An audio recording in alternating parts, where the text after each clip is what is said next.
She got a nigga but don't even post it. Where you go? Son. She got a nigga but don't even post it. I pull up with the runs and the potion. Niggas no suitor will keep him some motion. Put a play on a play on a play. Put a bay on a bay on a bay. Screaming free out my bodies upstate. Screaming free out my niggas downtown too. I be high as fuck making LeBron. She got a nigga but don't even post it. I pull up with the runs and the potion. Niggas no suitor will keep him some motion. Put a play on a play on a play. Put a bay on a bay on a bay. Screaming free out my bodies upstate. Screaming free out my bodies downtown too. I be high as fuck making LeBron moves. Should be bad like in no time. Hit a C like it's go time. My bitches in the game like the old line. Hey, and when I come down, you get no shine. Scissors on the backseat like a little kid. Time been gone for a little minute. Ain't back and forth, I just post a pic with a bankroll, pounds in the mix. I can't parking like pimp. Hey, serving coffee shop him. Hey, got you walking around still. Hey, I'll let cash on him. Then put a bag on the cracker, but you put a bag on him. Hey, for black on black violence. Hey, let's go smash on them. I just paid my rent late on the block near Kimbe. Chopper got a little shake, hit the jerk like Benjay. Money calling me today, I'ma pick up every time. Bro just brought a whole bottle, gon' distribute every line. Shawty came with her ass like the city had dying. Wildfire on the trap, this shit like a airline. Shawty came with her ass like the city had dying. Wildfire around the trap, this shit like an airline. She got a nigga but don't even post it. I pull up with the runs and the potion. Niggas no suitor will keep him some motion. Put a play on a play on a play. Put a bay on a bay on a bay. Screaming free out my bodies upstate. Screaming free out my niggas downtown too. I be high as fuck making LeBron. She got a nigga but don't even post it. I pull up with the runs and the potion. Niggas no suitor will keep him some motion. Put a play on a play on a play. Put a bay on a bay on a bay. Screaming free out my bodies upstate. Screaming free out my bodies downtown too. I be high as fuck making LeBron moves. Gotta get up and get up and get up and get it. You working that job or you stuck in them trenches. Cash to be made, so who out here tripping? My cellular phone got a damn chip in it. Where you go sign for 30 balls? Still in the trap with dirty clothes. You can be different, work my phones. You can be dead and work alone.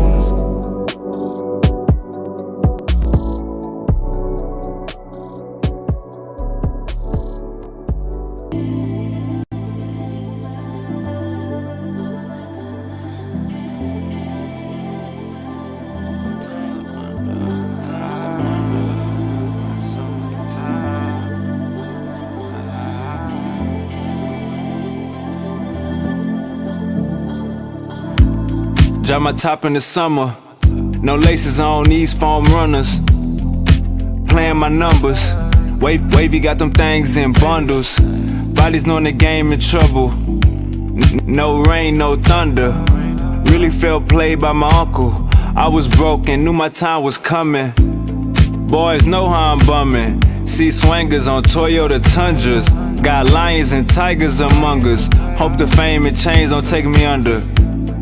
Sometimes I wonder, all the acting tough, you just gon' die younger. Question everything, just how my mind functions. Twerking on my bed, let wavy slide under. Sometimes I wonder, sometimes I wonder.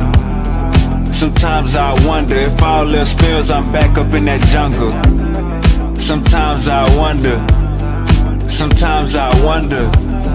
Sometimes I wonder if all else fails, I'm right back in that jungle. Sometimes I wonder. Sometimes I wonder. Sometimes I wonder. Sometimes I wonder.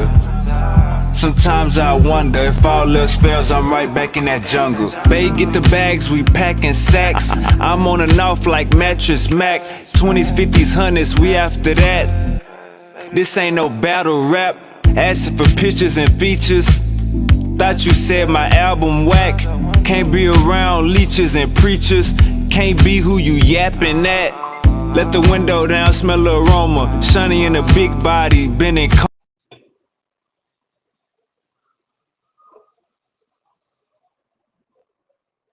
Ladies and gentlemen, Ladies and gentlemen, I have both of my fighters here. In the left-hand corner, fighter, introduce yourself. My name is Martin from the.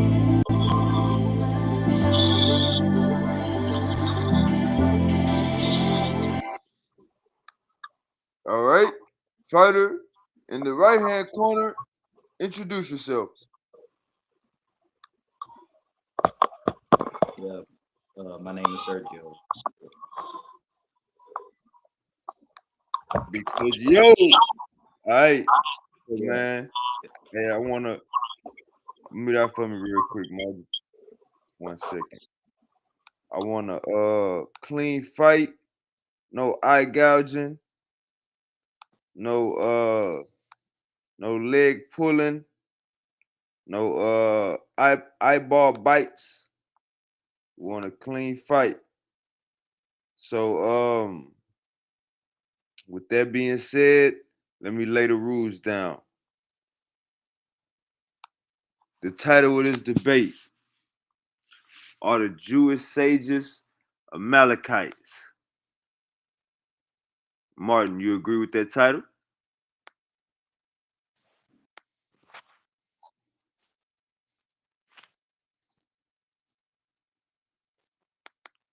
You there, Martin? Oh, you gotta unmute your mic. Yeah, I agree with that. I agree All with right. that. Sergio, you agree with that title? yeah, Already. So both fighters, let's go and get this out the way. Um, hey, everybody, send the link out. Send the link out. Like, share, and subscribe. Um, let's go and get this out the way. Sergio, I'm gonna let you go first this time. Sergio, let the people know where to find you and what you're gonna be getting into tonight.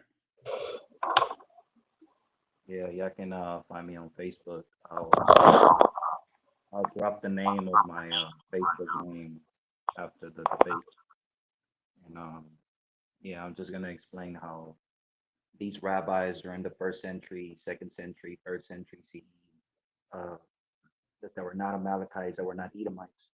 I'm gonna prove it.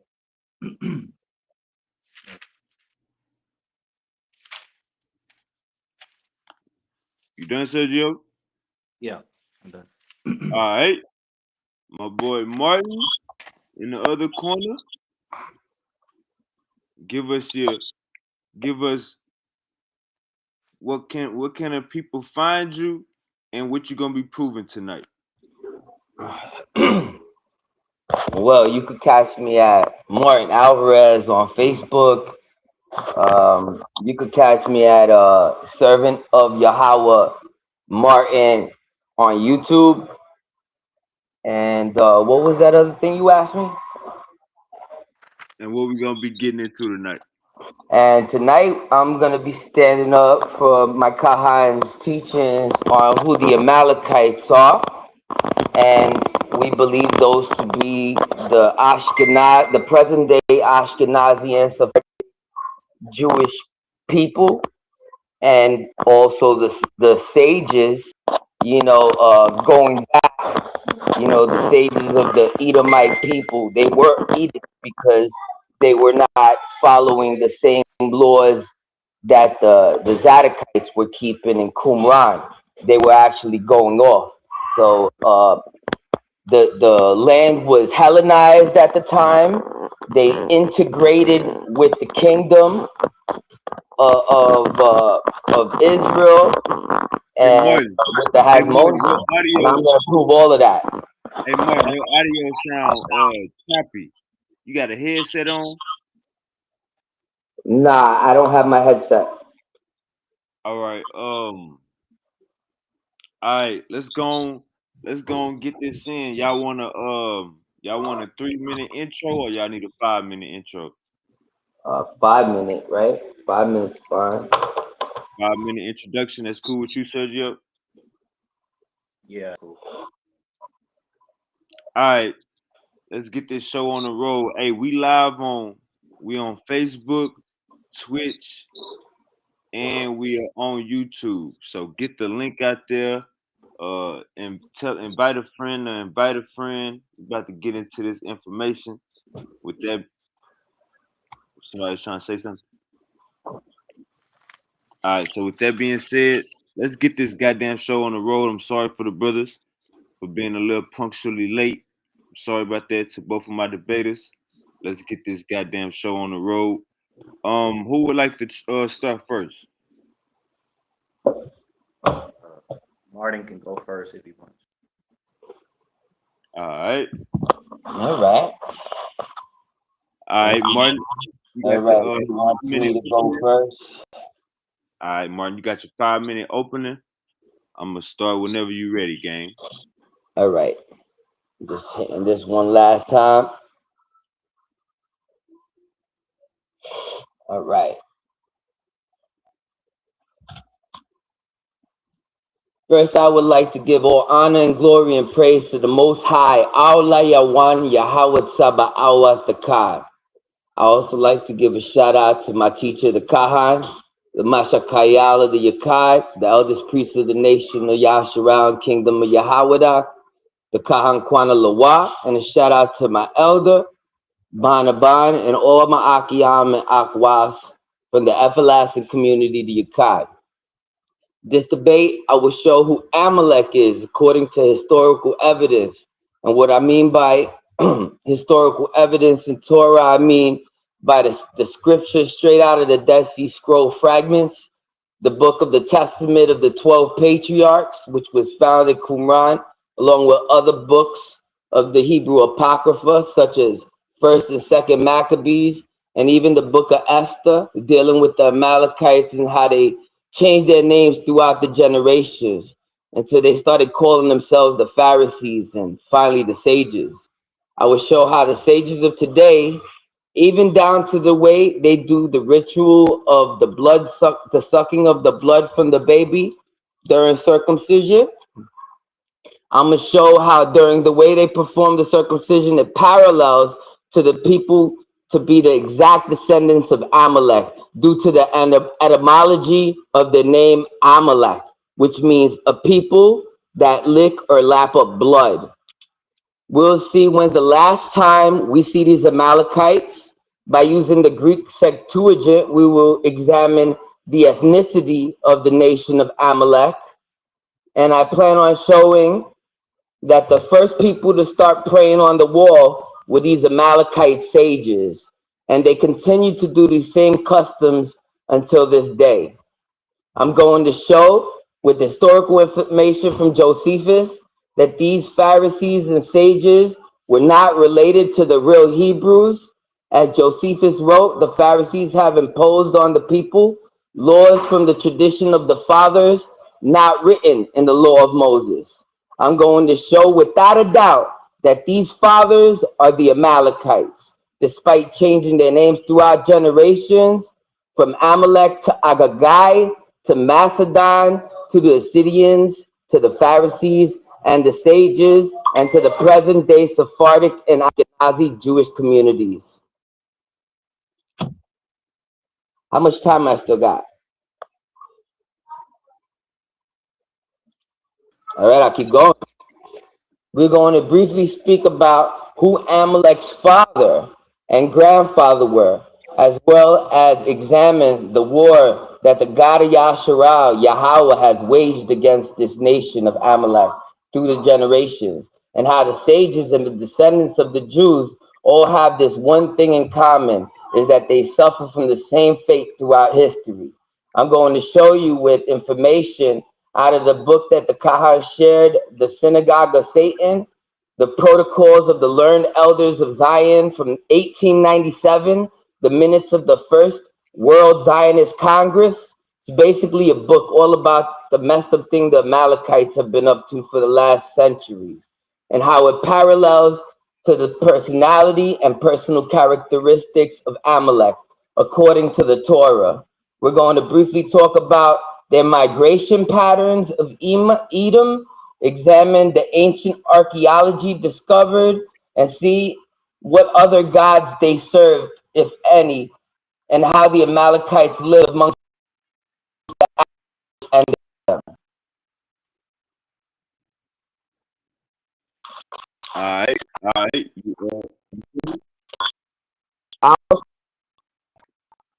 right, all right. Sergio, you there? Oh, hold on. I mean, Sergio. All right, Sergio, you there? Yeah. Yes, Sirski. All All right. right, so Sergio, go ahead and give us. You got a Yeah. 5 minute introduction. You got the floor, boss. All right. So according to the Torah, right, the book of Chronicles, right, it says that the Simeonites, 500 Simeonites defeated the Amalekites, right? And then the last mention of the Amalekites is mentioned in the book of Esther, right? When it talks about Haman the Agagite, right? That is the last mention of the Amalekites. It's in 5th century to 4th century BCE. That is the last mention of the Amalekites. Okay, the period of the Talmudic scholars and the sages and all that, that was the 1st century CE.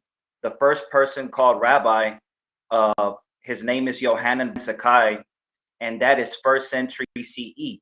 That is nowhere. That's like 500. Let me show you. I'm gonna prove everybody right now. I'm gonna show you how he's off for like 500 some years, right? Because there was not no rabbis living in 4th century BCE or 5th century BCE, right? So I'm gonna read this record, right? It says the period from the 5th century BCE until the first Jewish sage was formerly called rabbi is approximately 500 to 600 years.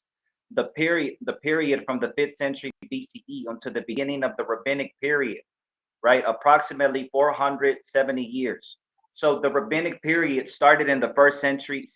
It didn't start in the 5th century BCE with Haman the Amalekite. And the last mention of the Amalekites is mentioned in the book of Chronicles, and it says that we killed the remnant, like we killed the remnant of the Amalekites, right?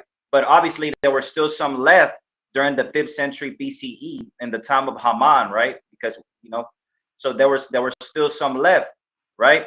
But I'm saying the rabbis weren't around in 5th century BCE. They were nowhere to be found. So for you to make that connection, for him to make that action and say that the rabbis were around in 5th century BCE, they were not around. They were nowhere there. They had disappeared. They were not even there, bro. The first person called rabbi appears in the 1st century, in the 1st century CE. Let me read this real quick. The Amalekites, as a distinct, indefiable nation, had largely disappeared from history centuries before the era of the Tanaim. And the Tanaim are mentioned like they're like the rabbis, right? The Tanaim were a generation of rabbi sages whose work is recorded in the Mishnah. The Amalekites lived 1,000 to 1,200 years before the Tanaitic period began. So this is what I'm trying to tell you. The Amalekites as a nation had already disappeared since the time of the book of Chronicles, right? The only mention that we have left, the remaining, that's 5th century BCE. So there was no rabbis in 5th century CE, not even one. The first person called rabbi appears in 1st century CE. That's the point that I'm gonna make, right? So he's off for like 500 some years. So it's impossible for the Jewish sages to be Amalekites because he's off by so many years, right? So yeah, I know this is just the opening, but let me know when the debate can start. So yeah, that's it. I don't All need that right, much time. Yeah. all right, all right, all right. Big Martin, let's go ahead and get this show on the road, brother. Round one, we are starting. Everybody get your drink, get your popcorn, get whatever you need. It's about to go down. Martin, you ready? Give me 1 second. Just getting the slides ready. All right.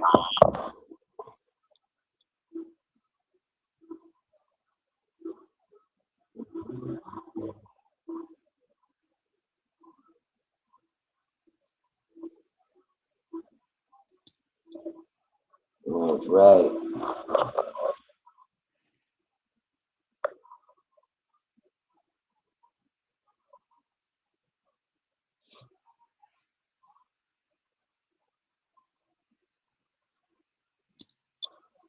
All right.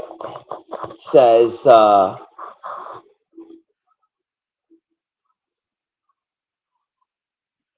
right, let me first start by opening up and showing you guys what Josephus has to say, because I'm actually shocked that that homeboy actually said that Haman was an Agagite, but that's because Josephus actually calls him an Amalekite. It says a man named Haman, an Amalekite descendant, was greatly favored by the king. So right here, Josephus is is saying that this man Haman was an Amalekite. Now, the reason why he says that is because Haman is a Macedonian. All right, he's a Macedonian, and the way that he relates that is through the Septuagint. All right, and I'm going to show you all that in the scriptures. And Haman is not the last person we hear about that's an Amalekite, because the Macedonians, Cleopatra was a Macedonian, and so were, and they infiltrated. They were basically the teachers. They were teaching, and they were Edomites. It says like some of the first Jews, they were Edomites, and I have the slides for that also. All right, let's first start by reading what it says right here about in the Zondervan Pictorial Dictionary Bible. All right, this is what Zondervan has to say.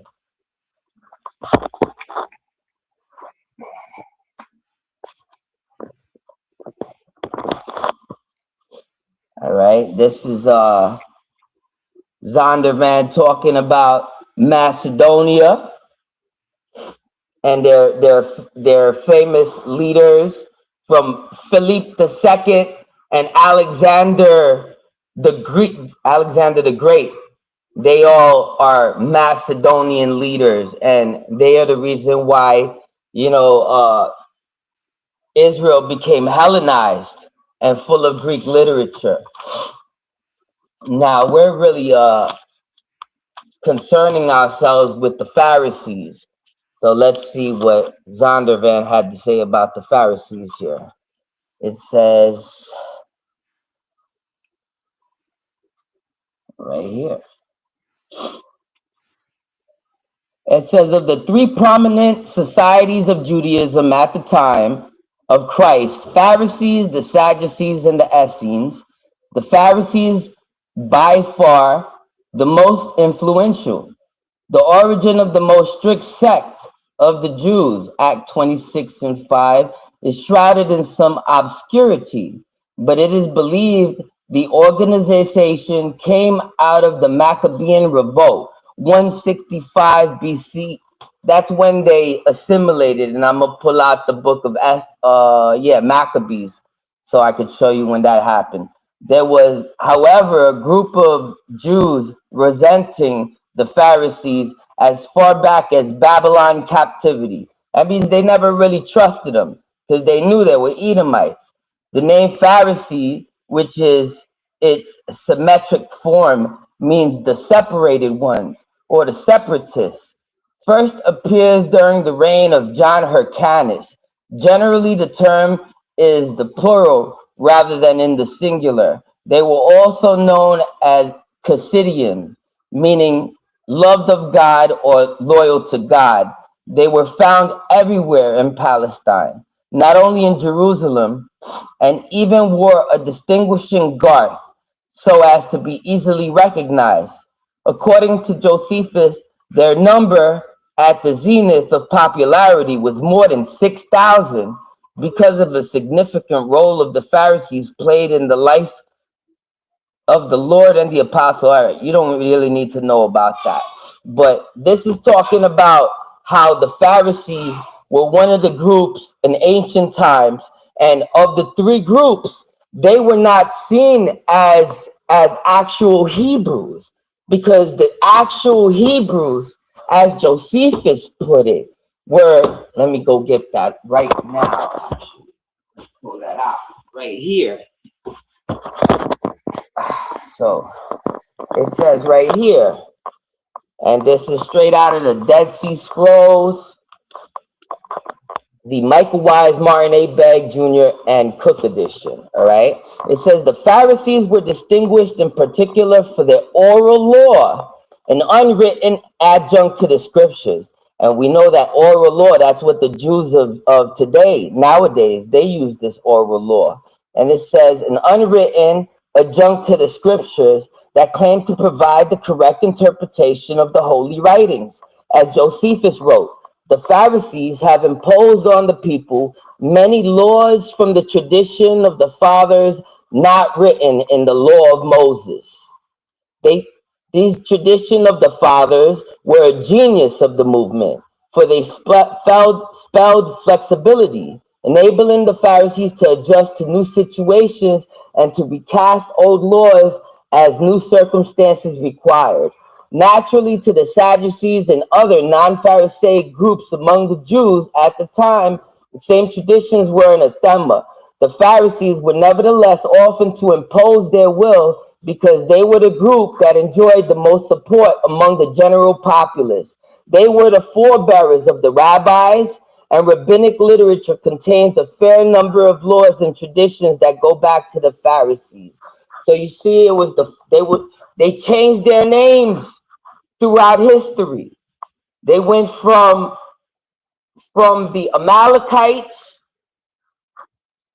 and the kings of Agagai. From Agagai to they became known as Macedonians. And from Macedonians, they assimilated and became the teachers. Here, let me show you. I got a couple of slides that show you how they actually invaded. Let me show you this. Pull this out.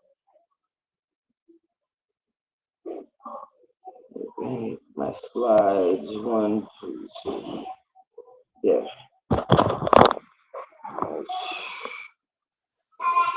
Pause your time.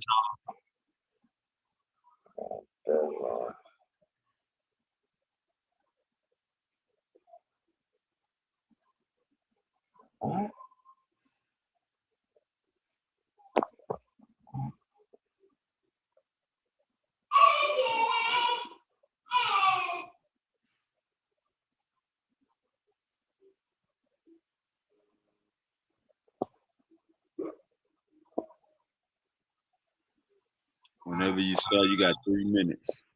3 minutes? Okay.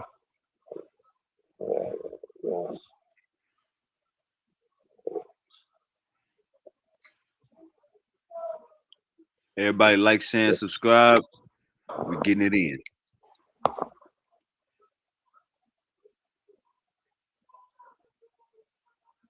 Okay, right here. It says, and is Greek wisdom itself actually prohibited? But doesn't Rabbi Yehuda say that Shemuel says in the name of Rambam Shimon that Ben Gamaliel is written, my eye affected my soul because of the daughters of my city? Lamentation 3:5-1. Rambam Shimron Ben Gamaliel applied this verse to a personal tragedy. There were thousands of children in the household of my father. 500 of them studied the Torah, and 500 of them studied Greek wisdom. All of them were killed by the Romans. And the only ones that remained of them were I, who is here, and the son of my father's brother, who is Asia Minor. The sages say in response, the household of Rambam Gamaliel is different, as they held close ties with the government.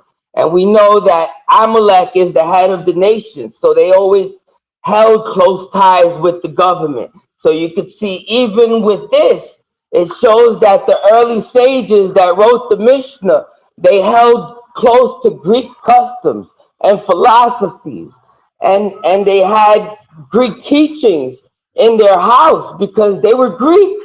They were the what's this word right here? The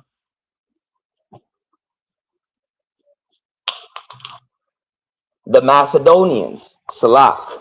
They were the Macedonians, and we've heard about the Macedonians for a long time, ever since Alexander's father, Philip II, and he was killed at the wedding of his daughter Cleopatra, who is also a Macedonian. These Macedonians, these Agagites, these Amalekites, they have taken control. They have, how can I say, amalgamated into Jewish society. Let me see what this is.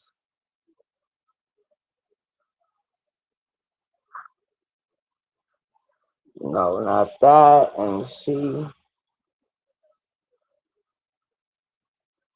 Right here we see in the book of Esther, chapter 9, verse 23, it shows that the Macedonians are the Agagites, and the Macedonians are Greek, so that's their ethnicity. The ethnicity of these Amalekite sages are Greek.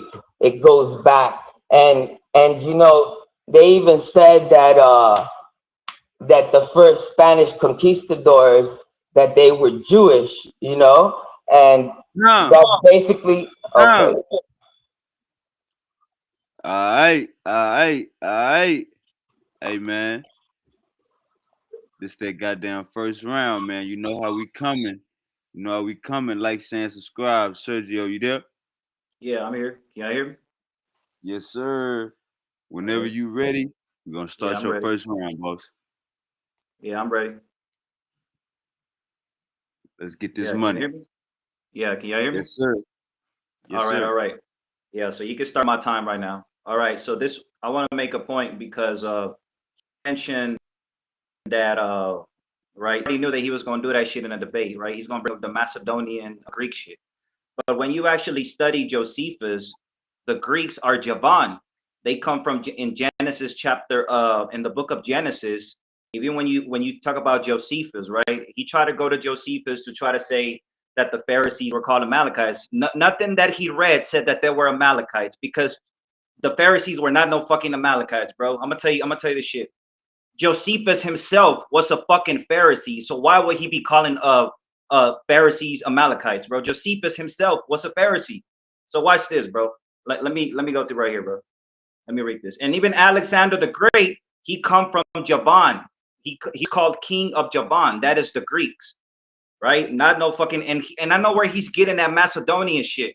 He's getting it from the Septuagint. That is not in the Masoretic text, in the Hebrew text. He going to the Greeks. He want to attack me, right? He want to say I'm getting my information from the Greeks, but he's getting his information from the Septuagint. The Masoretic text does not say that the Amalekites come from Macedonia.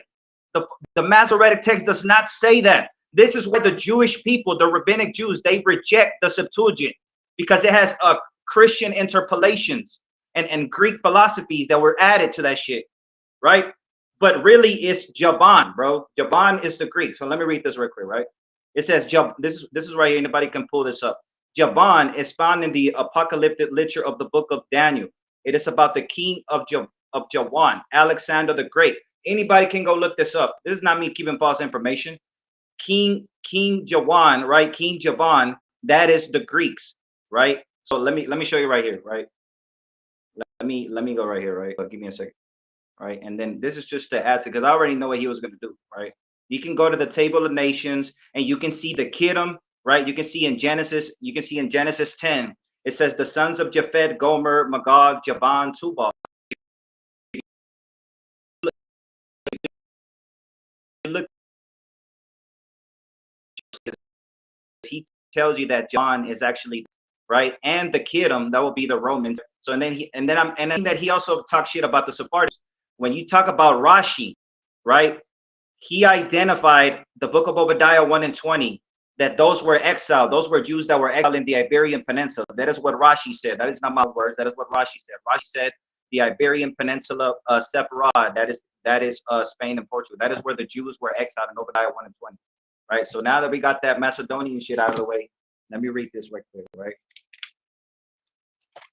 So I want to start with talking about this rabbi of ancient time that existed during the time of during the 2nd century CE. Rabbi Ishmael ben Elisha was a prominent Jewish sage and high priest who was executed by the Romans. Okay, so you're saying that we get in our shit from Greeks and Romans. So why are we being killed by the Romans? Watch this. He lived during the 1st century and early century CE. He was a descendant of a wealthy priest, family in Upper Galilee. Again, not in the territory of Amalek. Right. Let me go to another one. Johanan ben Zakkai lived during the 1st century CE, a Jewish sage. He was a descendant of the house of David. This is from orthodoxunion.org, right? So Johanan ben Zakkai was actually the first person that was called rabbi, right? All that other shit that he's talking about, that Haman shit, that is 4th century BCE, 5th century BCE. You're off by like 400, 500 years, bro. There was no rabbis existing in 5th century BCE. So Haman, right? Haman, whatever you, the Amalekite, he cannot be Jewish. He cannot be a Jewish person because the rabbinic era started in the 1st century CE, bro. This is what I keep trying to tell you. Look, anybody, let me go look this up. Watch this. Give me a second. Look. When you talk about the rabbinic era, bro, let me just keep reading. Hold on, I got more sources. Now we go into Rashi, right? Rabbi Shlomo Jigsaw of Torres has been traditionally considered a descendant of King David. This is from jewishgen.org, right? So let me go to the next one. Give me a second. I got a whole bunch of sources, right? So we got all right, Elizar Sariah was a born Jew, prominent Mishnaic sage who lived in the late 1st century and early 2nd centuries and was traced back to Ezra the scribe. Right? This is why I keep trying to tell you. Just because there was converts converted to Judaism, it will tell them in Judaism we accept converts. There was Greeks that converted, there was Romans that converted, like Rabbi Akiva. Rabbi Akiva came from a Canaanite family, from a family of converts. So yes, converts, they converted. But to say that every single one of those people were converts, that's a lie. That's a lie, bro. I have all information on that shit, right? So let me go to the next one, right? So now we go on to Simeon ben Shattaz. This was a Pharisee, right? He was the president of the Sanhedrin, right? Again, not a convert. He was a Pharisee, president of the Sanhedrin. And now we're going to the Dead Sea Scrolls, right? Why would the Qumran, the people of the Dead Sea Scrolls, refer to the Pharisees as Ephraim, right? Anybody can go look this up. This is not me making stuff up. Hold on. I'm going to go to the Pesher Nahum, right? Watch this. This is according to Qumran scholars, Michael Wise, all of them, right? Let me read this real quick, right? The term Ephraim was used as a code name for the Pharisees in some of the Dead Sea Scrolls, particularly in Pesher Nahum, Hosea, commentaries at Qumran. See that? So let me keep reading. The biblical name Ephraim to identify the Pharisees. So why are the writers of the Dead Sea Scrolls calling these people Ephraim and they're calling the Sadducees Manasseh? That shows you right there that there were Israelites. The Pharisees were Israelites. They come, you know what I'm saying? There were Israelites, you know what I'm saying? They were not converts like everybody's saying. And you know where he's getting that shit from? Let me tell you where he's getting that shit from. He's getting that shit from John Hyrcanus, because John Hyrcanus, I'm gonna tell you, converted a whole bunch of Edomites, right? But those were like Roman. John Hyrcanus, I'm gonna show you right now. Hold on, let me read this real quick. All right, hold on, give me a second, because I have a whole bunch of sources. Because he's getting that John Hyrcanus converted a whole bunch of idols. I'm gonna show you this right quick. All right, let me read this real quick. Yes, the Hasmonean ruler John Hyrcanus conquered the territory of Idumea around 125 BCE, and the inhabitants to convert,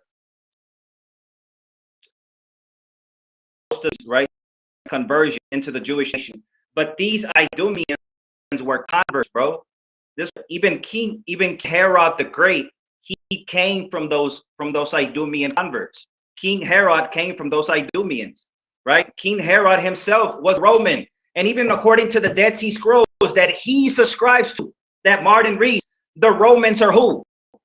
Right? Even according to Rashi, Dead Sea Scrolls, the Romans That's Esau. It is not every single white person, like he's saying too, right? Just to get that out of the way. So let me read something else, right? I got more sources out here. So let me read this right here. It says, the territory of Amalek described in the Torah was a nomadic region, primarily in the harsh Negev desert south of Canaan, extending into the Sinai Peninsula in North Arabia. No prominent Jewish sages are recorded as being born in the ancient territory of Amalek. See that? No Jewish sages were born in the territory of Amalek, bro. Let's keep going. This region was a desert, a semi-desert area, not typically a center for development of the great academies and center of Jewish learning, was where most sages were active. So I got another one, right? Give me a second. Got a whole bunch of shit. So even when you talk about Zadok the Pharisee, right? Zadok the Pharisee, right? Let me read this. If Zadok the Pharisee is an Amalekite, why did he fight against the Romans, Edomites, right? Why did he fight against the Romans? Samuel Rod made a scholarly theory that the writers of the Dead Sea Scrolls were not Essenes. They were actually the Zealots. The Zealots and writers of the Dead Sea Scrolls were both anti-Roman. This is written in Pesher Habakkuk. For I am about to rise up the Chaldeans. The Dead Sea Scrolls community wrote, this refers to the Kittim, Rome. So you see what I'm saying? The Edomites, even according to rabbinic texts and the Dead Sea Scrolls, they're mostly the Romans, bro. So and the Amalekites, like I said, bro, the Amalekites were not even, like, the Jewish people were not even around in 4th century BCE for you to make that claim. They were not around in the time of King David or King Saul or none of this stuff. None of the sages appear in what? In the rabbinic era during the 1st century CE, right? That's when they appear. So let me keep going, right? Rabbi Shimon Bar Yochai and his son Eleazar hid from the Romans in a cave for 12 years. If Rabbi Shimon is an Edomite Amalekite, why did he criticize Roman rule and spoke against the oppressive Roman government in Judea? In the volume Nahalas Avos, we read that his father Yohanan belonged to the tribe of Judah. His wife Sarah was a descendant from a priestly families and could trace her ancestry back to Hillel the Elder. And we know Hillel the Elder was from the tribe of Judah. Watch this. There was a Babylonian by birth, and according to later traditions, belonged to the family of David. Jewish Encyclopedia.com. If Hillel the Elder was an Amalekite, why did he say he was born in Babylon and not in the land of Judah? Was a descendant of Hillel through his father, the great compiler of the Mishnah, was born in Judea. Sources say he grew up in Usha in Galilee, not in Edom or in the land of Amalek. So how could he be Amalek, right? Hold on, I got more sources. Give me a second. So, Time. All right. Going into this second round, everybody get your popcorn, get your macchiato, whatever you need, man. Get your water bottles. All right, Martin, you ready for this second round, boss?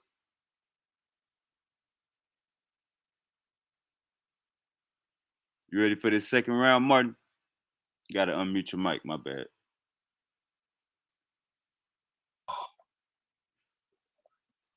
All right, can you hear me? All right. Let's get this money going into the second round, gang. All right. I think first we're gonna attack the etymology of the word Amalakwa as it pertains to these people. All right. I said I was gonna roughly break down the etymology of the name, so we're gonna do it right now.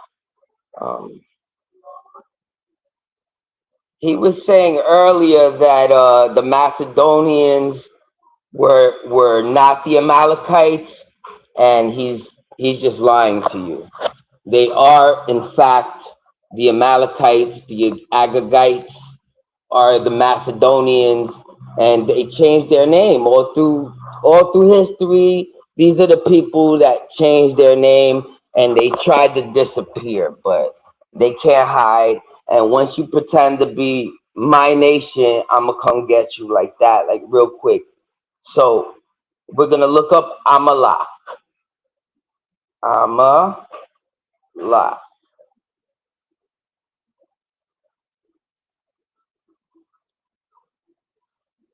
Right, so put this down. Amalek. Amalek.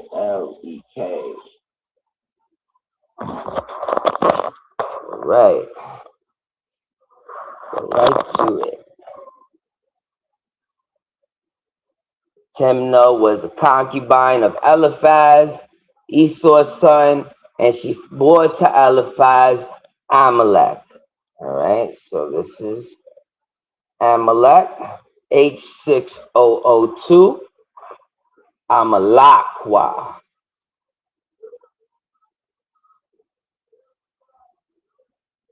A descendant of Esau, or it's his grandson. Also posterity to the country, Amalek. Right.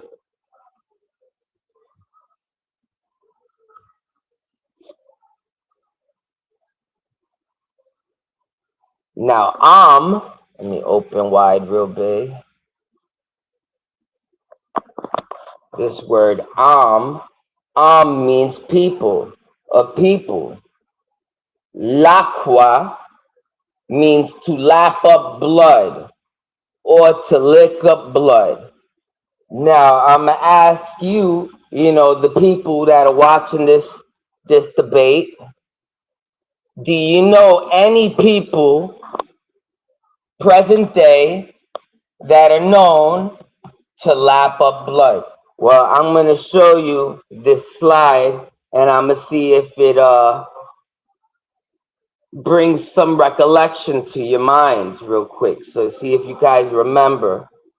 All right, let me pull it up.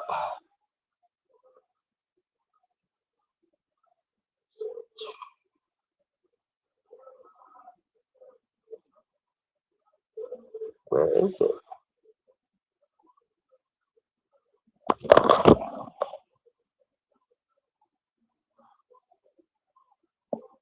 I pause the time. Right. Where is it?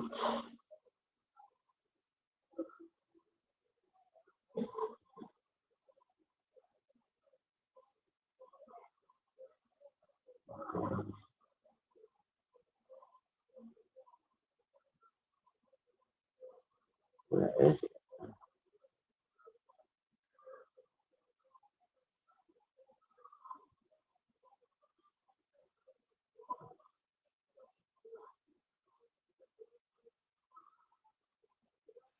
Like, share, and subscribe. Almost there, almost there. I'm sorry, I might make you nervous or dizzy from looking at this. Come on.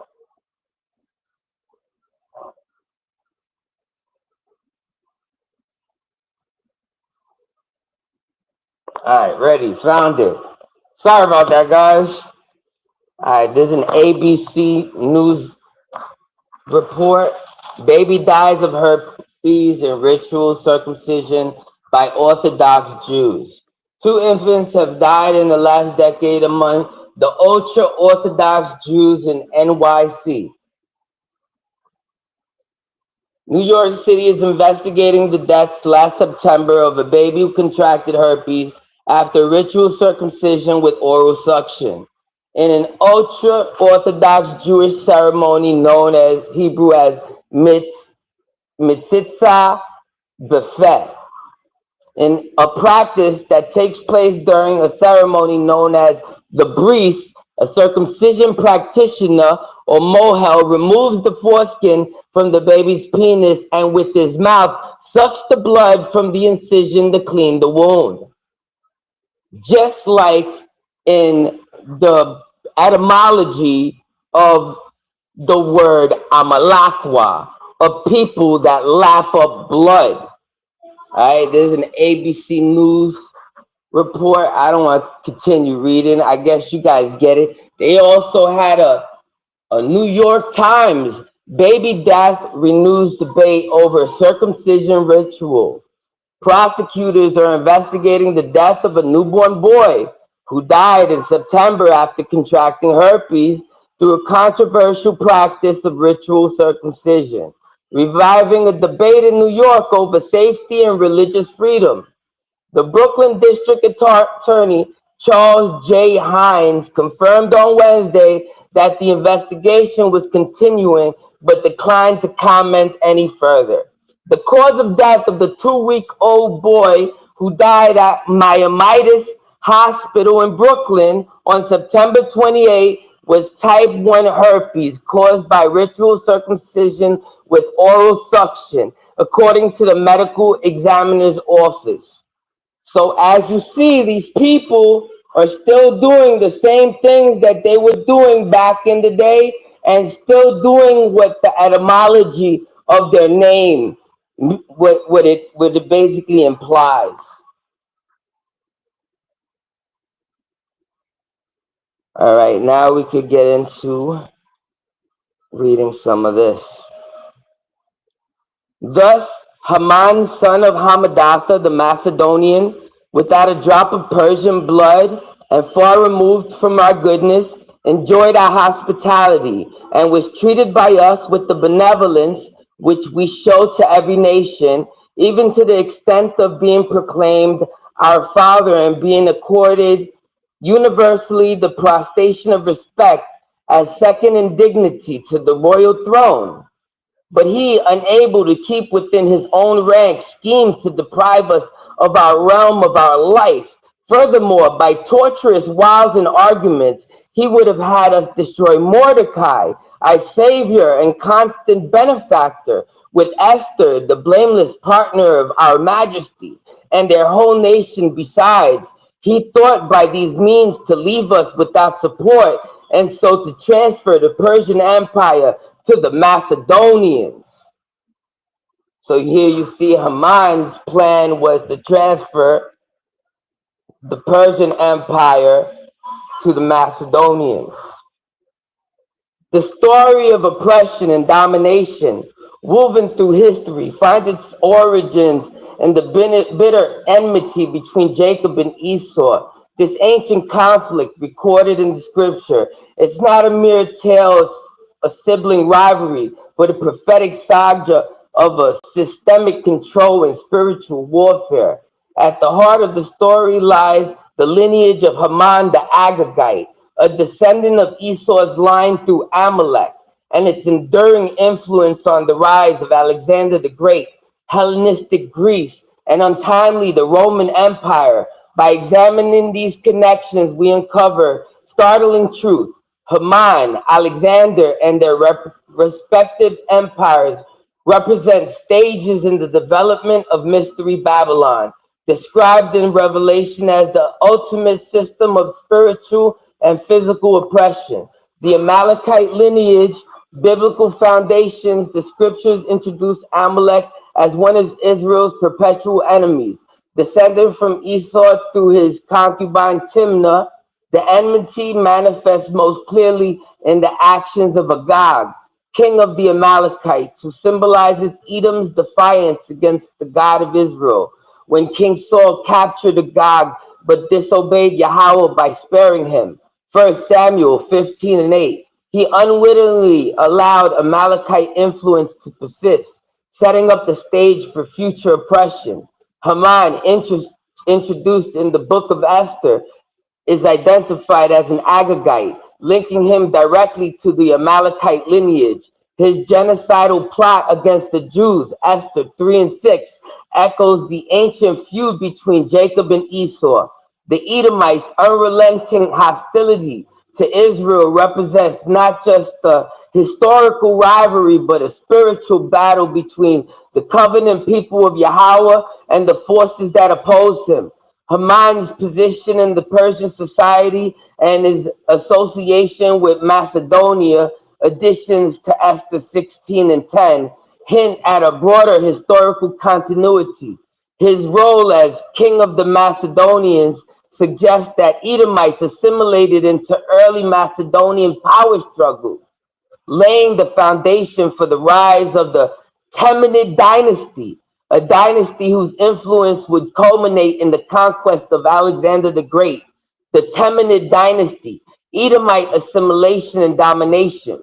The Temenid dynasty of the Macedonia claims descent from Heracles or Hercules, demonstrates the Edomite strategy of survival through assimilation and dominance. The etymology of Teman, a key region in Edom, Genesis 36 and 11, 2 minutes. resonates with the dynasty. What'd you say? suggesting a symbolic connection. Heracles, revered as a quintessential warrior god, embodies the Edomite ethos of conquest and strength. And let's not forget that the Amalekites, they descended from the Horites, who their fathers were the Nephilim, and the Nephilim's fathers were the angels that came down, which were like gods. So the stories do have parallels. How much time I still got left? I'm gonna just keep going. 1 minute. 1 They minute. mark they marked the consolidation of Macedonian power, setting the stage for Hellenistic era, a period of unprecedented cultural and military dominance that would profoundly impact Israel. Alexander the Great, a man of Teman. It says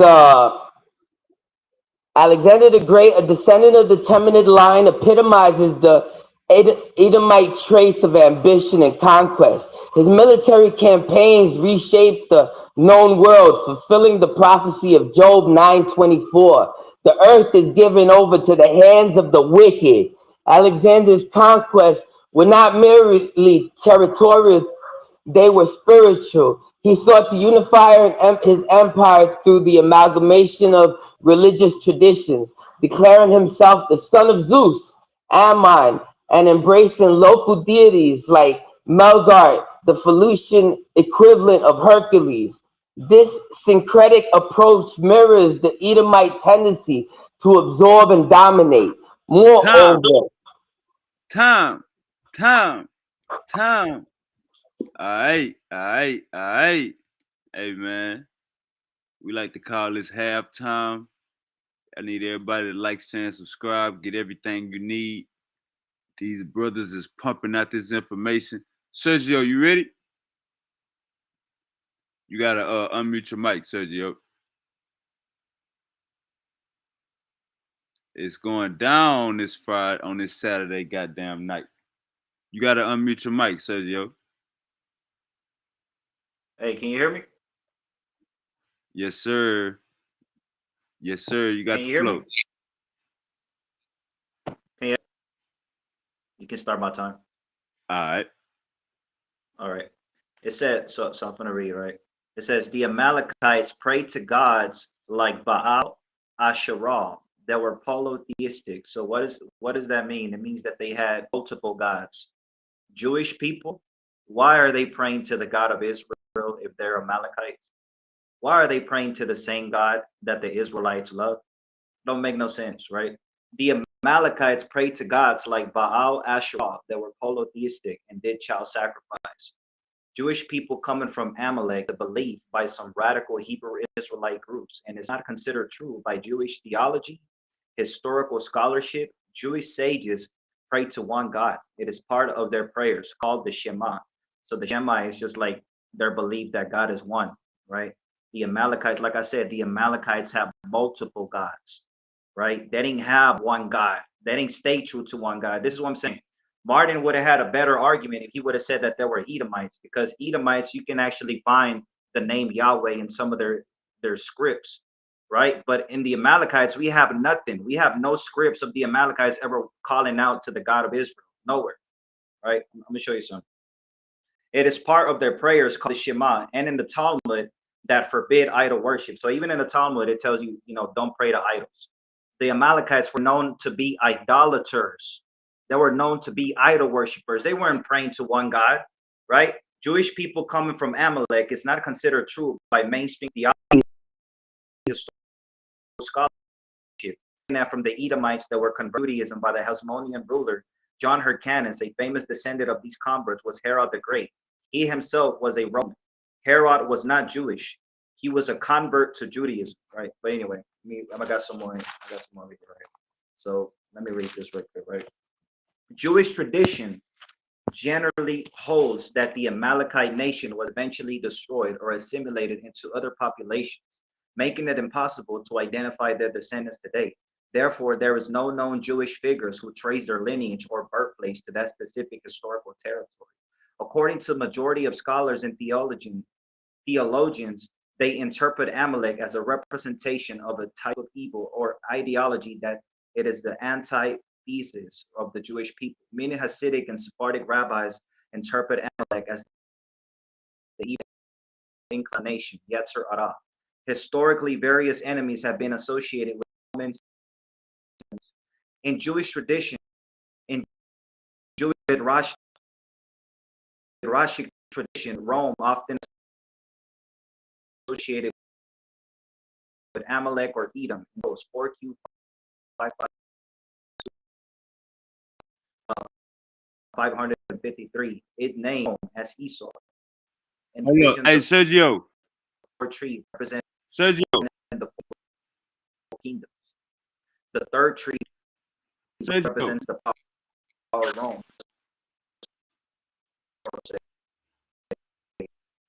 That's Sergio. Haran 5:3 and ear from the words of Daniel.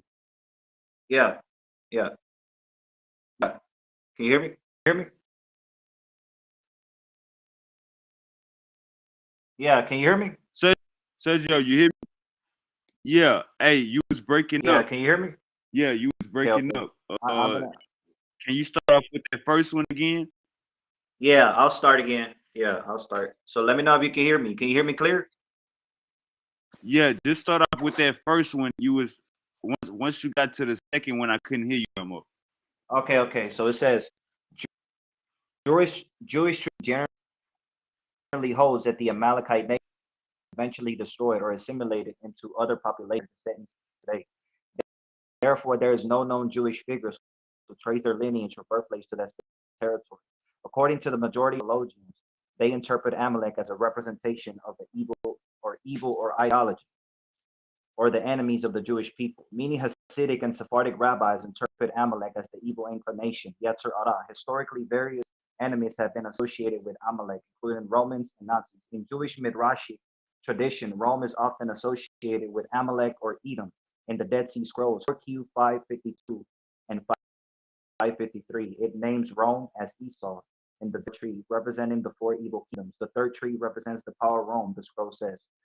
Besherot Haran 532. In any event, it is clear from the words of Daniel that the fourth creature is Amalek.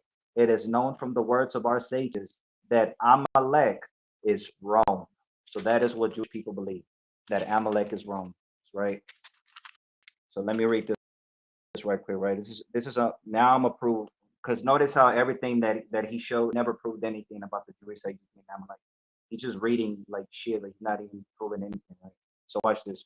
Another Jewish sage is Rambam, a Sephardian philosopher. He codified Jewish law in the Mishnah Torah. Maimonides was born in Cordova. His family tree was traced back to King David. This is from JewishHistory.org. Obadiah 1 and 20. Rashi identifies Sepharad as Spain, right? So, like I said, the Amalekites were a pagan, like they were pagan, you know what I'm saying? They didn't follow, they didn't have a religion. They did child sacrifice and they worship Baal, right? So let me read let me read this, right? So it says right here, right? Joshua ben Levi was born and raised in Israel during the first half of the 3rd century CE. So now we have this rabbi, right? And he lived during the 3rd century CE in Israel. And we see here that he came from the tribe of Levi. His name is Joshua ben Levi. He was born in Israel, right? So it says it's telling you right here that he comes from the tribe of Levi, right? Rab Ashi, editor of the Babylonian Talmud, a Kohen from a Levi family, lived in Babylonia during the late 4th and early 5th centuries. Again, they're not in Edom, they're not in the territory of Amalek. All this is taking place in Babylon and in the land of Israel. It's not taking place in Amalek. Jewish people don't even accept Amalek converts.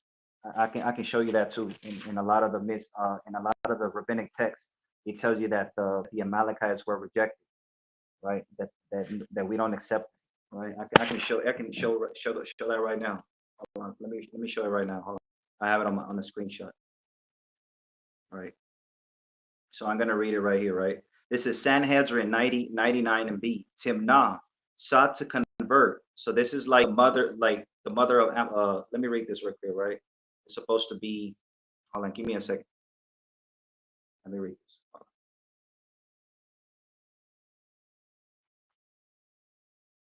Hold on, give me a second.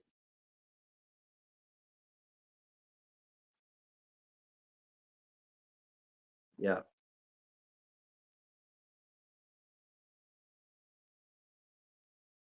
Hold on, give me a second. Okay, so let me read this. Timnah sought to convert, and she came before Abraham, Isaac, and Jacob, and they did not accept her. She went and became a concubine of Eliphaz, son of Esau, and said, referring to herself, it is preferable that she will be a servant for this nation, and she will not be a noble nation. Ultimately, Amalek, son of Eliphaz, emerged from her. Right? It says, emerged from her, and that tribe afflicted the Jewish people. What is the reason that the Jewish people were punished by suffering at the hand of Amalek? It is due to the fact that they rejected her when she sought to convert. So this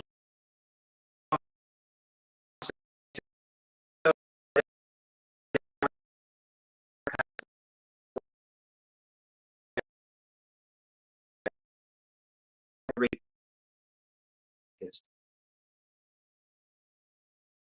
so you can tell.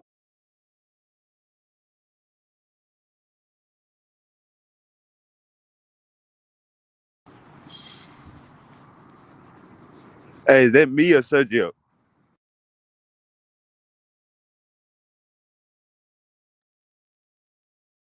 Martin, that's me The or Sergio? Sanhedrin was the supreme I, council, has roots I in don't most know, times. bro. I'm muted. What happened? Go ahead, Sergio. You was breaking up. Go ahead. Oh, okay. So let me read this, right? It says it's biblical evidence suggesting Amalekites migrated into the Sanhedrin, right? So there is no, like I said, there is no evidence of the Amalekites migrating into the Sanhedrin. The Sanhedrin was the supreme Jewish council. While Amalekites were an ancient nomadic enemies of Israel, descendants of Esau, known for attacking the Israelites after the Exodus, right? So let me read this record, right? The Sanhedrin, supreme Jewish council.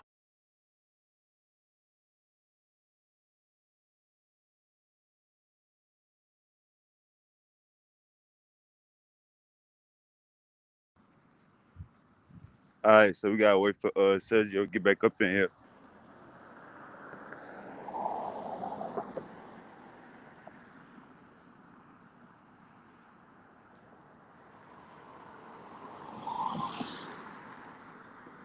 All right, Sergio, you got the flow. So like I said, the reason why I read that, right? Because it's so let me read this right here. According to the scriptures, right? Timnah was the concubine of Eliphaz, son. So this is the mother of Amalek. So in the rabbinic text, it tells you that the mother of Amalek got rejected. This is why we don't accept Amalekites to convert, right? So that's according to Judaism, right? So let me continue reading, right? Uh, so it says right here, there is no historical or biblical evidence suggesting Amalekites migrated into the Sanhedrin. We don't have no proof of the Amalekites migrating into Sanhedrin. The Sanhedrin, they were the ones they interpret the Torah. They were in charge of like following the Torah, and like they were like the judges and stuff like that, right? So let me read this. The Sanhedrin was the supreme Jewish council, has roots in Moses' time, Numbers 11 and 16.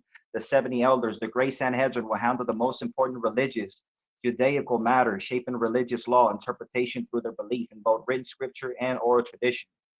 Nowhere in history does it say that the Amalekites were going to be in charge of the Sanhedrin. That's nowhere in the history, right? So let me keep reading, right? The Sanhedrin was the supreme council, Jewish, while Amalekites were ancient nomadic enemies of Israel, descendants of Esau. There is no known positive historical archaeological evidence confirming the existence of the Amalekites as a distant people during the time of the Jewish sages. There is no proof of that. No historical archaeological evidence confirming the existence of the Amalekites during the time of the Uh, Jewish sages. That is the first century, right? all right, Tom. Yeah. All right, Martin, you there? Yeah, I'm here, brother man. I'm here, brother man. All right, Look at them hey, troglodytes. Them we going troglodytes into are round mad. three. We're going into round 3. I need everybody to like, share, and subscribe. Martin, I'm gonna start your time when you ready, boss. All right.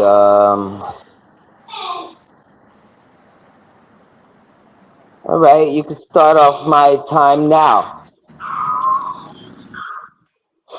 I know some people, they like to say that the Amalekites were all finished, but I actually have a scripture in Ecclesiastes 4:16 says, "There is no end of all the people, even all that have been before them."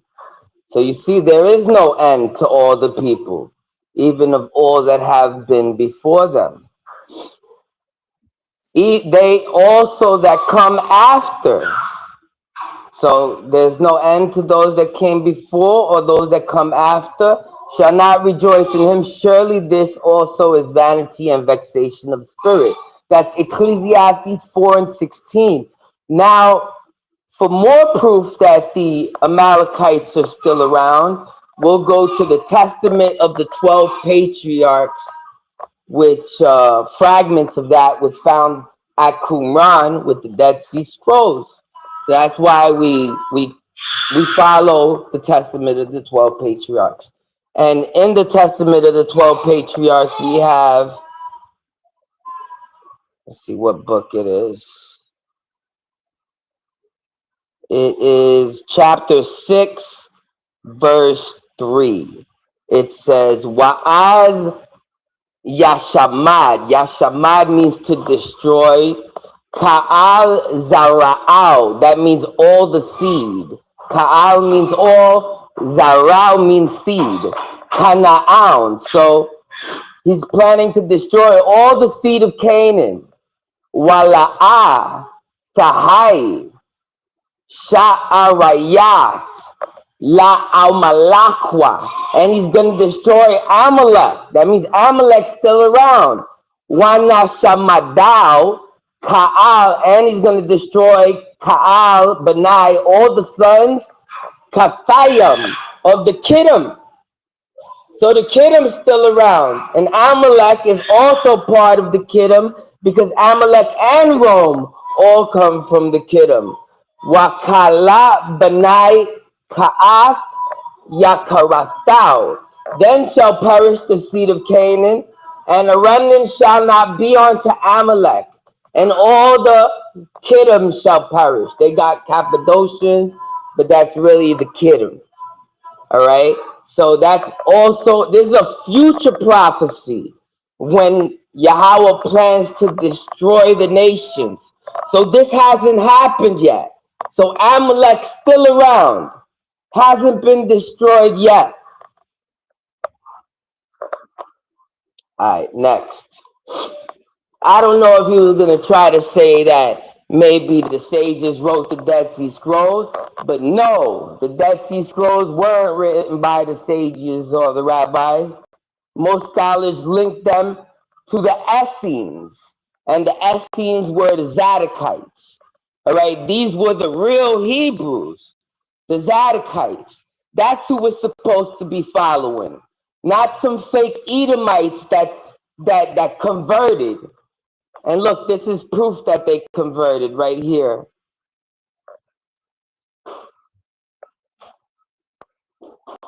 Also before that, I want to tackle the fact that these Edomites and Amalek is from Edom, they look just like us. They're like the evil doppelganger. For instance, if you go read the book of Jubilees, chapter 38, and Jubilees was also found in Qumran, it says in chapter 38, and after that Judah spoke to Jacob his father and said unto him, Bend thy bow, father, and send forth thy arrows, and cast down thy adversary, and slay the enemy, and mayest thou have the power, for we shall not slay thy brother, for he is such as thou, and he is like thee. Let us give him this honor. So you see, Esau looked just like Jacob. So these Edomians, these Edomites, they look just like the nation of Yasharal. They're very similar. As you can see, Judah, Yahweh couldn't do it. He couldn't slay his uncle because he looked too much like his father, as it says in chapter 38 of Jubilees.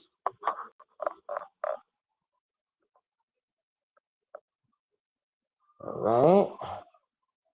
These are the Amalekites, the so-called Jewish people of today, biblically known as the Amalekites, who are the descendants of Amalek, the first grandson of Esau, which makes them the head tribe of the Edomites. See, Edomites, Edomians, Caucasians, Europeans, Germans. Look at this. And Yahweh said unto Masha, write this for a memorial in a book and rehearse it in the ears of Joshua. For I will utterly put out the remembrance of Amalek from under heaven. And Masha built an altar and called the name of it Yahweh Nayashai. For he said, because Yahweh has sworn that Yahweh will war with Amalek from generation to generation. That's why from generation to generation, you see they get wiped out. That's why back in the days with the Pharisees got wiped out. The Romans took them out. And the Edomites were known for going to war with their own people. Because you remember the Greeks went to war with the Romans went to war with the Greeks, so they were known to go to war with each other. And these Pharisees, they were Edomians, as it says in this slide I have. Let me get the slide. It says interaction with Alexander the Great. Jewish texts do mention interactions between the Jewish high priest Shimon HaTzadik and Alexander the Great of Macedonia in the 4th century, often describing Alexander as a powerful but fair-minded ruler who sought advice from the Jewish sages. So these Jewish sage Amalekites were even talking to Alexander the Great because they had infiltrated. And that's the armor of Philip II, the father of Alexander the Great, who said he descended from the gods. And the Amalekites, they descend from the Horites. And the Horites were giants, Naphaliam.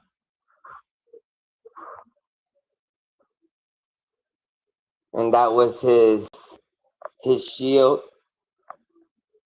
And it was found, and all of this is from his tomb in Agagai. So they got a place in Macedonia, in Greece, that is called Agagai, and they keep the tomb of Alexander and his great, his outfit.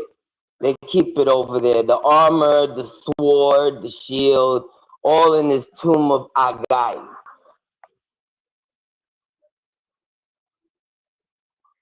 It says Timnah, Horite princess, sister of Lotan, was the concubine of Eliphaz, Esau's son, and became the mother of Amalek, the ancestor of Israel's fierce enemy.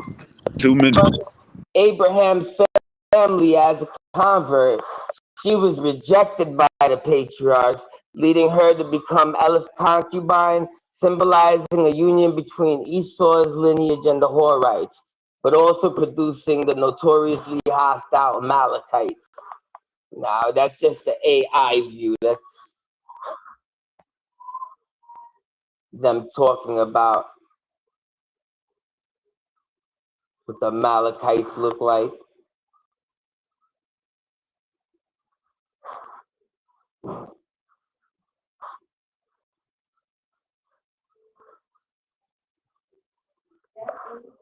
It's a little a chart of the genealogy of Amalek. You see how Esau and Adah, they had Eliphaz, and Eliphaz and Timnah, they had Amalek. And Eliphaz, his name actually means one who seeks gold and silver. And you know, these Amalekites are all about gold and silver, even since back in the days. And here's a little chart of Amalek all through the Torah. You know, as the Amorites defeat Yasharal, Deuteronomy 1:19, the Amalekites and Canaanites defeat Israel, Numbers 14:39 through 45, Joshua's campaign, Israel defeats Amalek at Rephidim. Tom. All right. Hey, man. It's all on the flow, man. Like, share, and subscribe. My boy Sergio gonna go. Sergio, we going to the bottom of the third. Gotta unmute your mic, boss. Unmute your mic, Sergio.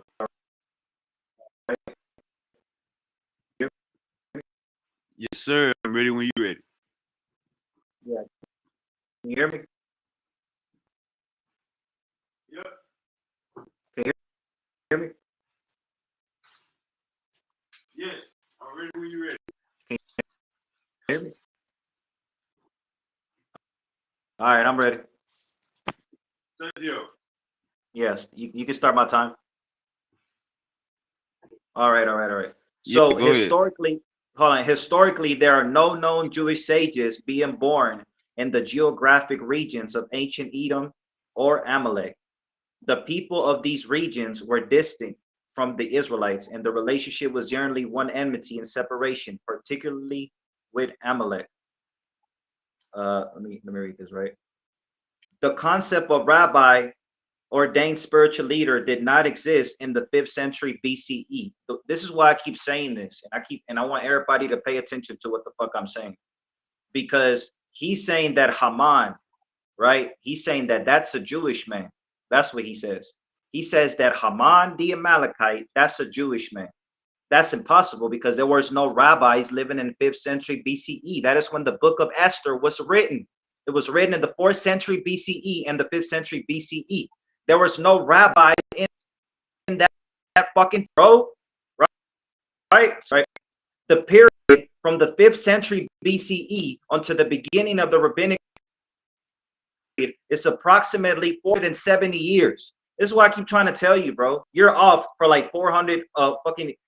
Matter of fact, so let me get some haplogroups, right? When you look at haplogroup J1, haplogroup J2, right? That is common among Jewish people, right? Eastern Levantine origin. This is why I looked it up, right? I looked up where they come from, right?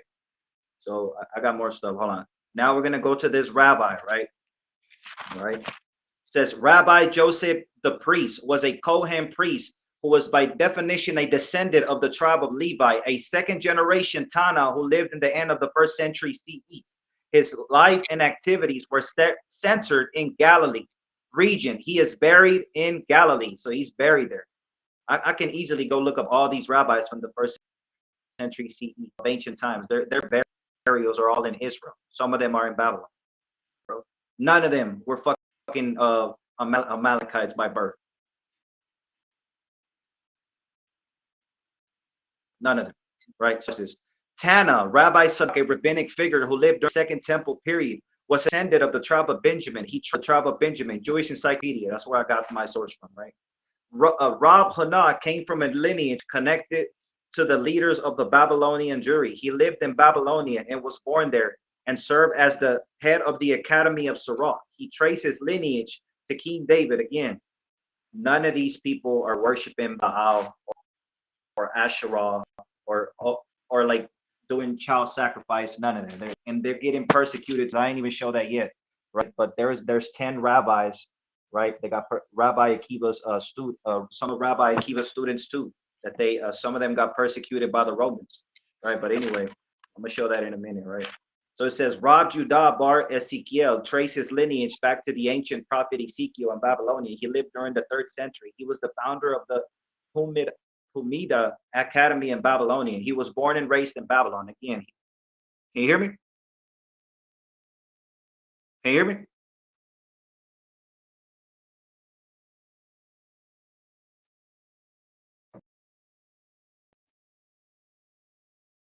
Can you hear me?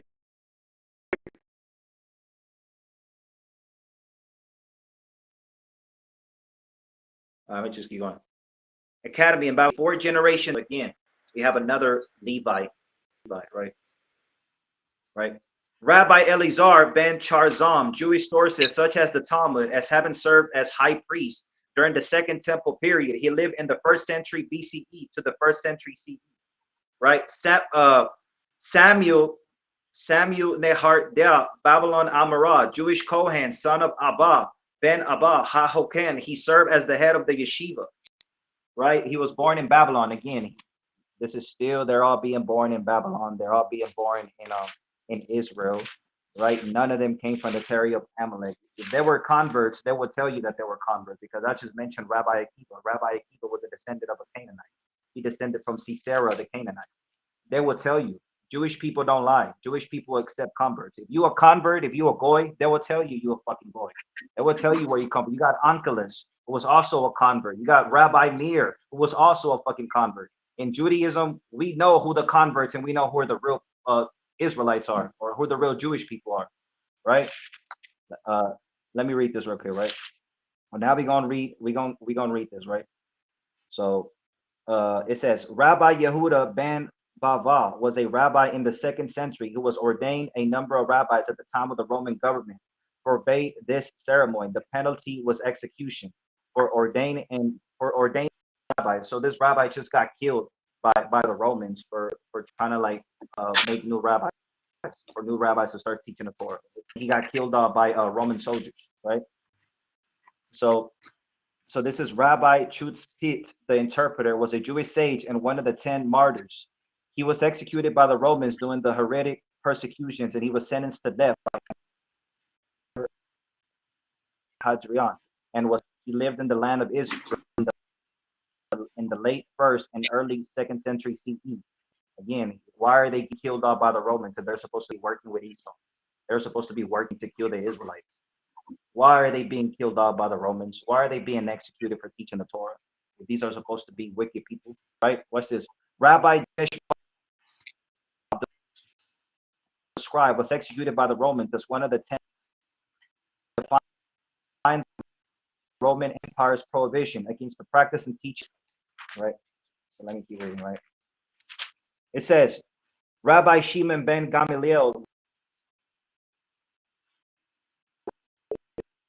descendant of King David. He was born and lived in Judea and lived from 10 BCE to 10 CE, the 1st century CE, served as here in that time. Like I said, wouldn't Jewish people, if they were Amalek, wouldn't they be working with Esau? Wouldn't they be working with Roman? Why are they all being killed off by Romans?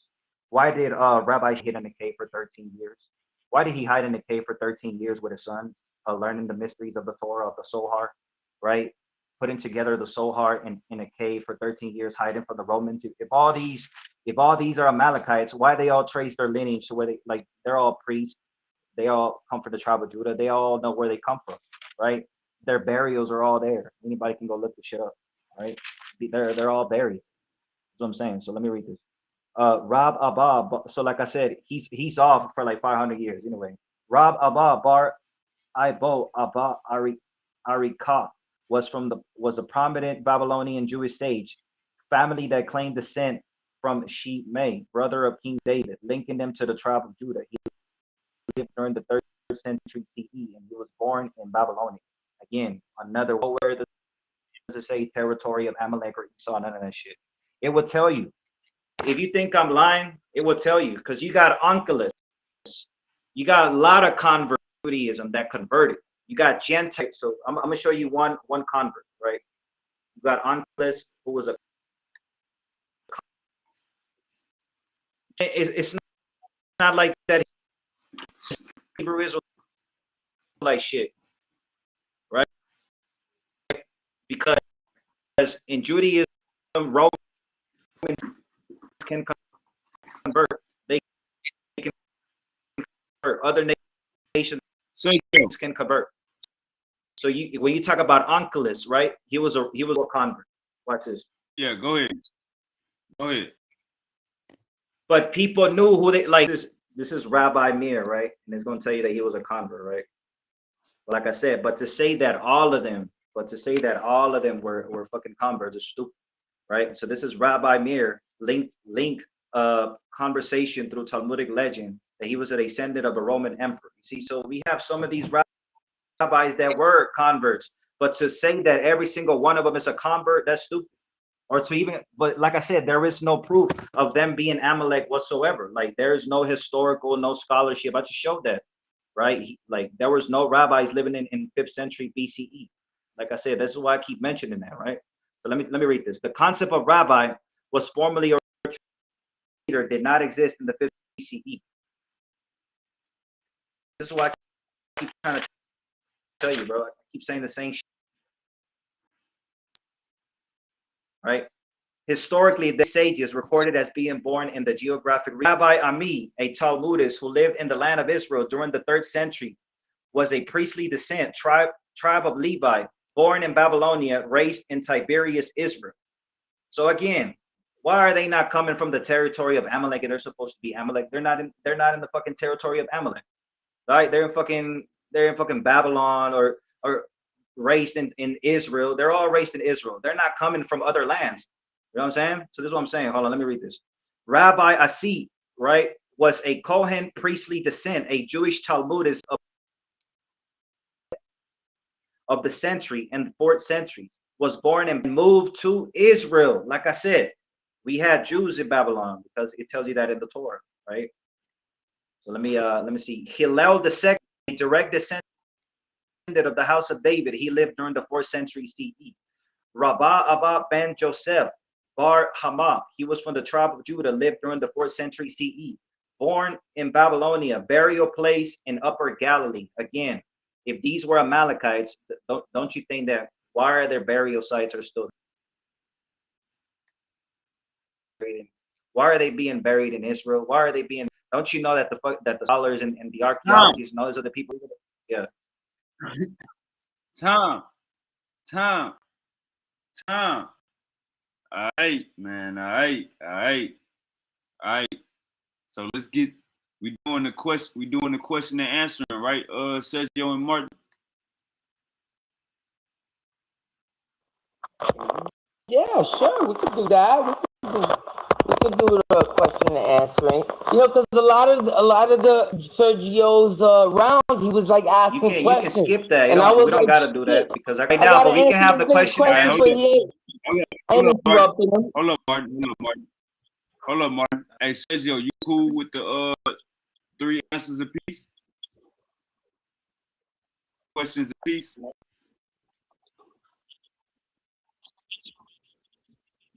That I'm still on live. Hold on, we can do it right now. All right. No sweat. It'll take like 10 minutes. You said 10 minutes.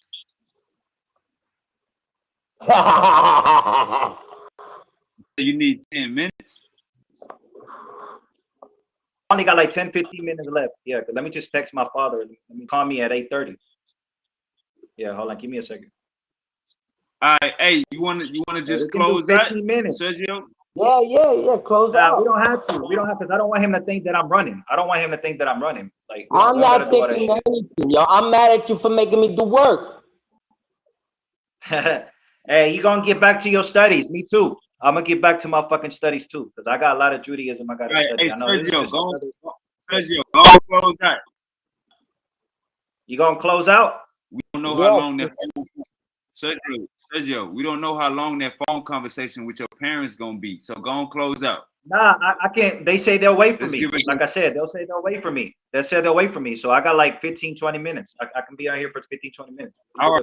You got since Martin went first, you going first on the Q&A. You got three questions to ask Martin. I'm ready when you're ready.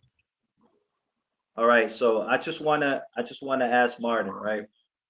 So can you show any rabbis in the 5th century BCE? Since you're saying that Haman the Amalekite is a Jewish man, can you show that? That is What are you saying? Can I show any Amalekite? Is that what you're saying? I'm saying. Can you Can I show? show? Can I you show told you any already. Jewish? They I changed don't their think name you to understand my Macedonian, question. and they Can you show infiltrated the any nation Jewish through person? Hellenization. Yeah, but I'm What? asking What you to happened, show bro? me a Jewish person in 5th century BCE. Can you prove that? A In Jewish the person in fifth 5th century century BCE. BC, weren't they called the Pharisees at that time? The people that were following That's the still not oral 5th law century. in the fifth Yeah, century were called the the Pharisees Pharisees, were not and around in 5th people. century BCE, bro. Those are The the Pharisees precursors weren't of the around at that time. rabbis. That's what you're not No, understanding. They forget. changed Hey, their hold on. names, Forget the bro. They rabbis. had other names, Hold bro. on. I'm gonna tell you something. Forget the Pharisees. I just want you to, because you attacking the Jewish sages. You attacking the rabbis. You're not attacking the Yeah, Pharisees. because that's The what they changed their Pharisees. name to. That's their present Yeah, name. cool, cool. That's That's present cool. But day. now I'm gonna ask you this. I'm gonna ask you this. Can you show me a Jewish rabbi, right? A rabbinic sage, the writers of the Talmud, Mishnah, existing in 5th century BCE at the time of Haman the Amalekite? Can you show that? That is my question to you. Well, we all know that the precursors of the rabbis were the Pharisees, and before that they were called the Hasidians. So all of these Hold up, guys, hold up, hold up, all of these hold up, people Martin. were Hold not up, Hebrew. hold up, Martin. They Martin, were. Martin, hold up, Martin. Hold up, Martin. All right, Sergio, get to your second question, brother. Huh? Go ahead, get to your second question. All right, all right. So like I said, the second question would be, you know what I'm saying? Since you couldn't answer me, you couldn't show how there was any rabbis existing in the 5th century BCE, Because they had right? other names. You're not understanding that they had other names. They went by another name. Hold up, Martin. Martin, hold up, Hold Martin. on, hold You on. on the second question. So like I said, why? So my other question would be this: why would the Jew? Why would, like I said, why would the Amalekites be praising the God of Israel? That just don't make no fucking sense. That would be my second question. Why would the Amalekites be praising the God of Israel when they were known to the God of Israel? And that shit don't make no sense. All The right, the Martin. Amalekites the Amalekites are the brother of the nation of Yasharal. You know what I mean? They come from Edom, so everybody knows the God of Shem. And it's as it says in I think it's the book of Genesis, chapter 9, verse what is it, 25 or 26 actually. We could go to it. Let's go to it, and you'll see the God of Shem is Yahweh. So we go to Genesis. We go to chapter 9. All right, we open up. We go down to 25, and it says, we're going to open this up so we could see it. It said, open the tools right there. It says, and he said, blessed be Yahweh, God of Shem. And the Edomites would be from Shem, and the Amalekites would also be from Shem. So All Yahweh right, would be the God hold of up, Martin. Shem. And that's how they All would right, be hold up, But praising Martin. notice how he Yahweh. didn't answer not even both of my Hold up, questions. Martin. I asked you where does it say that the Amalekites will be praising Yahweh or be praising Hashem? Where? That's nowhere. But I showed you that the Amalekites come from Shem. And it says, Waya Amar Barawak Yahweh Alahai Sham. And we know the Amalekites come from Shem. Wayahai All right, Kanaan all right, hold Almad up. Lamau. And Martin. let Canaan Hold up, be Martin. his slave. Hold up, Martin. Hold up, Martin. All right, Sergio, let's get to the third question. All right, we're going to the first question. So notice how he didn't answer none of the questions. So like I said, so can you show any Amalekites joining the Sanhedrin or interpreting the Torah in history? Can you name one Amalekite that did that? That joined the Sanhedrin, that interpret the Torah? Can you show one Amalekite that did that? Yes, they are Everywhere in the Torah, all the Amalekites. Amalekites were known to do what? They weren't known to praise God. Nowhere in the Torah does it mention that the Amalekites will be calling out to Yahweh. Hey, Sergio, ask your question again. Yeah, Yes, I please. I said, totally got lost. yeah, like I said, where does it say that the Amalekites will be praising Yahweh? That would be my question. Well, like I All right. answered you before, bro. I told you the Amalekites, they come from Edom, and Edom comes from Shem. And the God of Shem, according to Genesis 9:26, is Yahweh. And that's my answer. All right. So, Sergio, Martin, now your 3 rounds of question, and we're gonna get the close out. My boy Sergio gotta talk to the family. It ain't no running. We all understand. Nah, I don't Martin, talk shit about people. you I got don't do 3 that. questions. All right. My question to Sergio is, if you know that the oral law was not of Hebrew origin, it's not written in the Dead Sea Scrolls, it wasn't preserved by the Zadokites, why do you persist in following the Talmud pushers, the Amalekites? You know, the baby blood suckers. All right, that's your question. That's your question. All right, I can easily answer that. So since he believes in the Dead Sea Scrolls, right? So you have a Jew, Menahem the Essene, who actually joined, right? He joined the Sanhedrin. So his name is Menahem the Essene, originally first following the rabbinic text. Let me read this. Right. Let me read this. Right. His name is Menahem the Essene. Right. He was originally a rabbinic Jew, and then he went to go follow the Essenes. Right. So let me read this. Menahem the Essene was a Jewish Tana sage living during the era of the Sukkot. As such, he was paired with Hillel the Elder, and I just read earlier that Hillel the Elder was a Jewish sage, right? So why are the Essenes being cool with the Pharisees? You don't see this shit? Watch this. And as the Beit Din, the Mishnah states, so he's saying that he went out to first were rabbinic Jews. If you didn't know that, your shit came from rabbinic Judaism, bro. All your book, Dead Sea Scrolls, they all came from rabbinic Judaism. That's what you're gonna get. So yeah, what is the next question? All right, my next question is Numbers 24 and 20. You know, it speaks about Amalek being first among the nations. Is it not true that the Jewish people are considered the first among the nations?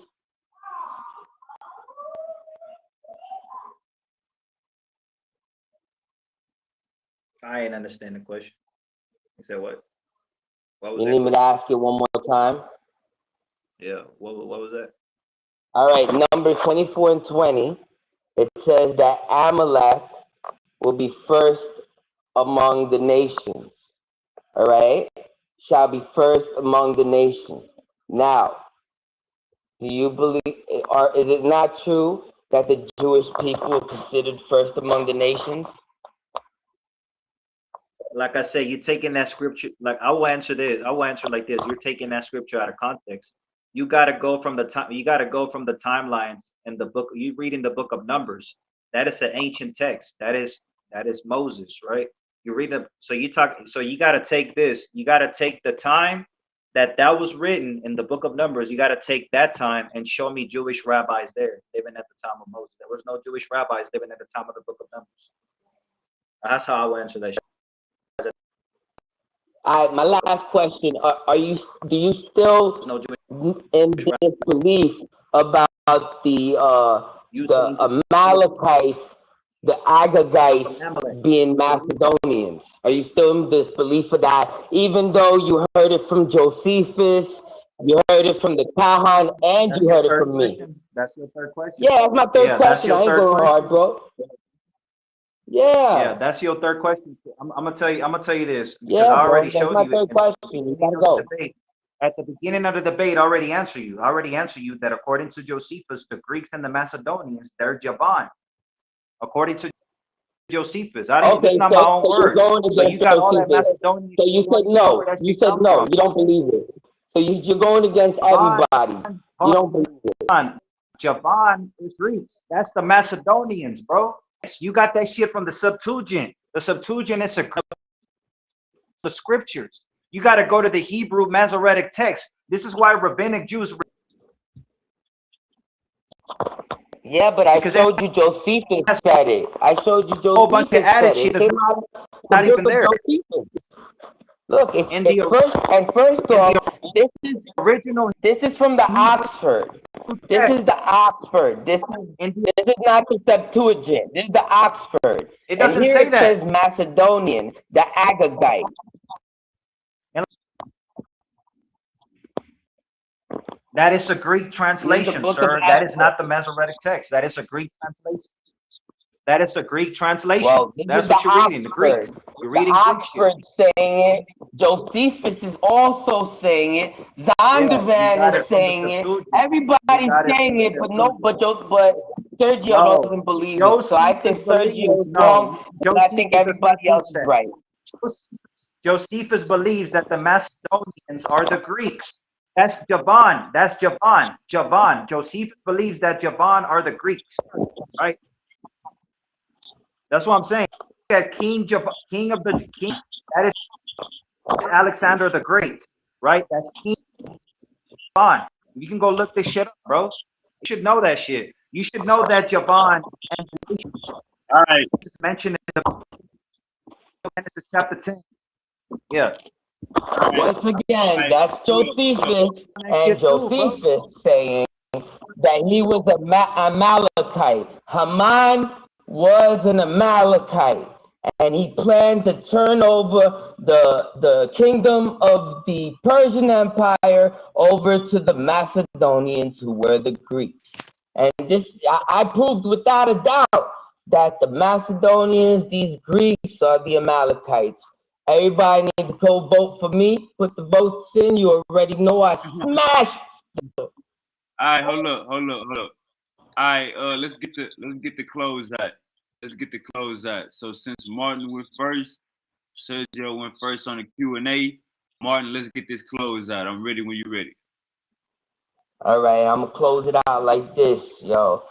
I already showed you the Amalekites were the sages. I showed you from the etymology of their name.